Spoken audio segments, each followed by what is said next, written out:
नमस्कार दोस्तों, आप सभी पर माँ का आशीर्वाद और बजरंगबली की कृपा सदैव बनी रहे। आज बहुत ही जरूरी जानकारी के ऊपर बात कर रहे हैं कि माँ काली की नित्य पूजा में ऐसा क्या विशेष करें कि जिससे आपकी पुकार और प्रार्थना माँ तक तुरंत पहुँच जाए। देखिए, माँ ममतामयी है। जब भी भक्त भाव से दिल की गहराइयों से माँ को पुकारते हैं तो माँ अवश्य सुनती ही है। लेकिन यदि हम अपने प्रयासों को थोड़ा और बढ़ा दें, थोड़ी और गहराई में माँ के प्रेम में डूब कर माँ को पुकारेंगे तो माँ को आना ही होता है और माँ आती ही है। तो ऐसा क्या विशेष करें हम अपनी नित्य पूजा में कि हमारी पुकार, हमारी जो प्रार्थना है उसकी ऊर्जा इतनी बढ़ जाए कि माँ तुरंत सुन ले। इसी बहुत महत्वपूर्ण जानकारी के ऊपर आज हम बात कर रहे हैं। और इसमें जो सबसे पहला पॉइंट है जो आपको नित्य पूजा में करना है कि माँ आपकी पुकार तुरंत सुन ले, कि नित्य पूजा में माँ के ध्यान मंत्र को आपको जरूर पढ़ना है। किसी भी देवी या देवता का जो ध्यान मंत्र होता है उस देवी या देवता की भावपूर्ण स्तुति होता है, जिसमें उसके स्वरूप का वर्णन रहता है और उसकी समस्त शक्तियों का आह्वान ध्यान मंत्र में किया जाता है। और जिनकी भी इष्ट माँ काली हैं, जो भी माँ के समर्पित भक्त हैं, तो उन्हें नित्य माँ का ध्यान मंत्र मूल पाठ से पहले अवश्य करना चाहिए। इसको यदि आप नित्य पढ़ते हैं माँ के ध्यान मंत्र को, तो माँ के निमित्त जो भी पाठ आदि आप आगे कर रहे हैं, जो भी मंत्र साधना आप उठा रहे हैं, वो बहुत जल्द जागृत हो जाते हैं। माँ की शक्तियाँ तुरंत जागृत हो जाती हैं और आपका पाठ कई गुना ज़्यादा प्रभावी होता है। और इष्ट का ध्यान मंत्र जब पढ़ा जाता है तो इष्ट से जो कनेक्टिविटी है भक्त की, वो तुरंत बैठ जाती है। तो यहाँ पर मैं माँ काली के ध्यान मंत्र का उच्चारण कर रही हूँ, संस्कृत में भी और हिंदी में भी। तो आप सुविधानुसार भाषा का चयन कर लें। माँ का ध्यान मंत्र इस प्रकार है। ओम ध्यायेत कालीं महामायां त्रिनेत्रां बहुरूपिणीं चतुर्भुजां ललजिह्वां पूर्ण चंद्र निभाननां नीलोत्पल दल प्रख्यां शत्रु संघ विदारिणीं नरमुंडम तथा खड्गम कमलम वरदम तथा विभ्राणां रक्तवदनां दष्ट्रालीं घोररूपिणीं अट्टाटहास निरतां सर्वदा च दिगंबरां शवासन स्थितां देवी मुंडमाला विभूषितां इति ध्यात्वा महादेवीं ततस्थु हृदय पठेत।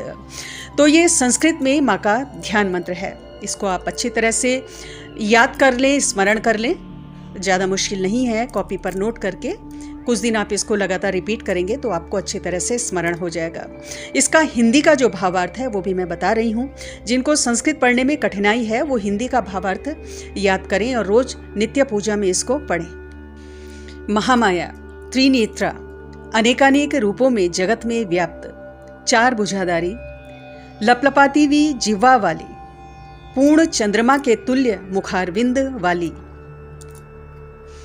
काले कमल के पत्ते के तुल्य नीले रंग वाली, शत्रुओं का विनाश करने वाली, नरमुंड खड्ग कमल और वरद मुद्रा को धारण करने वाली, रक्त वदन वाली, ऊंचे और भयानक दांतों वाली, भयंकरा, अट्टाहस करने वाली, दिगंबरा, शव के आसन पर विराजमान, नरमुंड माला गले में धारण करने वाली, ऐसी महादेवी माँ काली का ध्यान नित्य करना चाहिए। इस ध्यान मंत्र को आप एक कागज पर नोट कर लें। कुछ दिन शुरू में आप इसको पढ़कर बोल सकते हैं, लेकिन प्रयास यही हो कि जितनी जल्दी आपको स्मरण हो उतना ही अच्छा। जब स्मरण हो जाएगा तो ये आपको कठिन नहीं लगेगा, बहुत छोटा सा है। और जो माँ के भक्त हैं, जिनकी इष्ट माँ है, उनको तो ध्यान मंत्र माँ का याद होना ही चाहिए। इस मंत्र में माँ के तेजस्वी स्वरूप का वर्णन है। आंखें बंद करके माँ के स्वरूप का ध्यान करते हुए आपको ये ध्यान मंत्र बोलना है। अपने सभी कार्यों को माँ को समर्पित करना है। अपने मन, बुद्धि और शरीर को भी माँ को समर्पित करना है। ये मंत्र बोलने के बाद नित्य प्रार्थना करें कि हे माँ, मैं अपने सभी कार्यों को आपको समर्पित करता हूँ या समर्पित करती हूँ। मैं अपने मन, बुद्धि और शरीर को आपको समर्पित करता हूँ या समर्पित करती हूँ। इस प्रकार प्रार्थना माँ से भावपूर्वक करके, और जो भी आपके मन के भाव हैं वो माँ से कहें। नित्य माँ से बातचीत करें। और इस ध्यान मंत्र के बाद यदि आप माँ से इस प्रकार बातचीत करते हो, अपने भाव उन तक पहुँचाते हो, तो माँ तुरंत सुनती है, क्योंकि ध्यान मंत्र के द्वारा उनकी जो शक्तियाँ हैं, उनकी जो ऊर्जा है, उससे आप कनेक्ट हो चुके होते हो। और ध्यान मंत्र के अनेकों अन्य लाभ भी हैं कि जो भी बुरी तांत्रिक क्रियाओं से परेशान हैं तो इस ध्यान मंत्र के द्वारा ये सब तांत्रिक क्रियाएं कट जाती हैं। शारीरिक मानसिक व्याधियां कोई हैं उनसे छुटकारा मिलता है, शत्रु भय से मुक्ति मिलती है, माँ की विशेष कृपा प्राप्त होती है। इसके अलावा कोर्ट कचहरी यदि चल रहा है उसमें विजय होती है और आध्यात्मिक उन्नति होती है। भौतिक सुखों के साथ जो व्यक्ति है वो आध्यात्मिक उन्नति की ओर अग्रसर होता है और मन शांत होता है। और पूरे दिन भर के लिए एक ऐसी ऊर्जा आपको मिलती है ध्यान मंत्र से कि आप पूरे दिन भर पॉजिटिव रहते हो, क्योंकि इस ध्यान मंत्र से आपकी आंतरिक चेतना जागृत हो जाती है। दूसरी चीज जो आपको नित्य पूजा में करनी है कि माँ के कवच का पाठ नित्य करें। जब आपका मंत्र जब संपूर्ण हो जाता है, यानी जब आपकी पूजा नित्य की संपूर्ण हो जाए, तो उसके अंत में कवच का पाठ करें। नित्य कवच का पाठ करते समय माँ से प्रार्थना करें कि माँ आपके और आपके परिवार की रक्षा करें। कवच के पाठ का एक लाभ ये होता है कि जो मंत्र ऊर्जा आपकी जागृत हो जाती है, जब निरंतर साधनाओं से जो दैवीय ऊर्जा, जो पॉजिटिव एनर्जी आपकी घर में क्रिएट होती है, आपके आसपास क्रिएट होती है, वो सुरक्षित रहती है। और कोई भी नेगेटिव एनर्जी यदि आसपास है तो पूरी तरह से प्रभावी हो जाती है।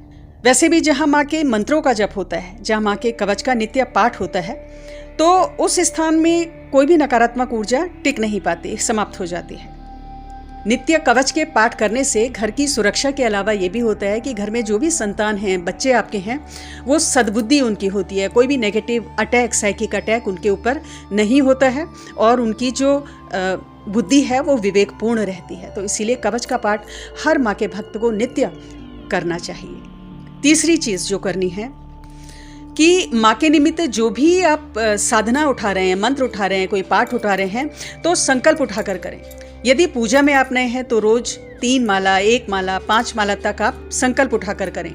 और अगर आप काफ़ी समय से पाठ आदि कर रहे हैं तो आप सभी को फिर पता ही है कि नित्य कम से कम 11 माला, 21 माला तो उठानी है, या 51 और 108 माला भी सुविधानुसार आप उठाएं।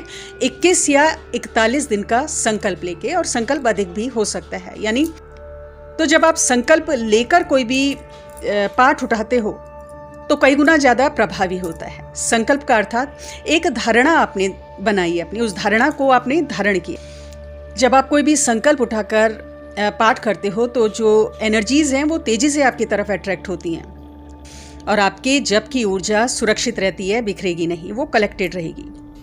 और संकल्प लेते हो जब आप, तो आपका आज्ञा चक्र भी एक्टिवेट होता है, ये एनर्जेटिक हो जाता है, क्योंकि ये जो आज्ञा चक्र है ये आपकी विल पावर का, इच्छा शक्ति का, आपके डिटर्मिनेशन का सेंटर होता है। और आज्ञा चक्र के माध्यम से ही बॉडी के अन्य चक्रों को कमांड जाती है, यानी निर्देश दिए जाते हैं। कोई भी इंफॉर्मेशन जो बॉडी में हमारे अन्य चक्रों को मिलती है वो इस आज्ञा चक्र के माध्यम से ही मिलती है, और ये आज्ञा चक्र सहस्रार से भी कनेक्ट होता है। तो जब आप संकल्प लेते हो तो इस आज्ञा चक्र के माध्यम से वो अन्य चक्रों तक पहुंचता है, आपकी बॉडी के अन्य चक्रों तक, आपके नर्वस सिस्टम तक पहुंचता है, और जो भी आपकी मनोकामना होती है, आपका अभीष्ट जो भी होता है वो जल्दी सिद्ध होता है, बहुत प्रभावी आपका मंत्र जप हो जाता है। देखिए, चौथा पॉइंट जो माँ की प्रसन्नता का है कि माँ की पूजा में हनुमान जी को प्रसन्न करना बहुत ज़रूरी है। अगर आप हनुमान जी को मना लेते हैं तो माँ को बहुत जल्द प्रसन्न कर लेते हैं, माँ की कृपा बहुत जल्द आपके ऊपर होती है। इसके अलावा भैरव जी, जो गृहस्थ लोग हैं, वो बटुक भैरव की निरंतर साधना, उनकी मंत्र का 1 माला जप अवश्य करना चाहिए। तो नित्य हनुमान चालीसा का पाठ, ओम हम हनुमते नमः, साथ ही भैरव जी की मंत्र माला आपको करनी चाहिए। हर मंगलवार को बूंदी का प्रसाद हनुमान जी के निमित्त चढ़ाएं। समय समय पर हनुमान मंदिर जरूर जाएं, भैरव जी के भी दर्शन करें। साथ ही ओम नमः शिवाय इस मंत्र की 1 माला भी आपको माँ के मंत्रों से पहले कर लेनी चाहिए, जो ये नित्य क्रम में आता है। तो इस प्रकार के प्रयास यदि आप लोग करते हैं तो बहुत जल्द आपकी पुकार माँ तक पहुंचती है और विशेष कृपा माँ की प्राप्त होती है। आज की वीडियो में इतना ही दोस्तों, अगली वीडियो में बहुत जल्द मिलती हूँ। तब तक के लिए अपना ध्यान रखें, स्वस्थ रहें, खुश रहें, मस्त रहें। जय माता दी, जय बजरंग बली।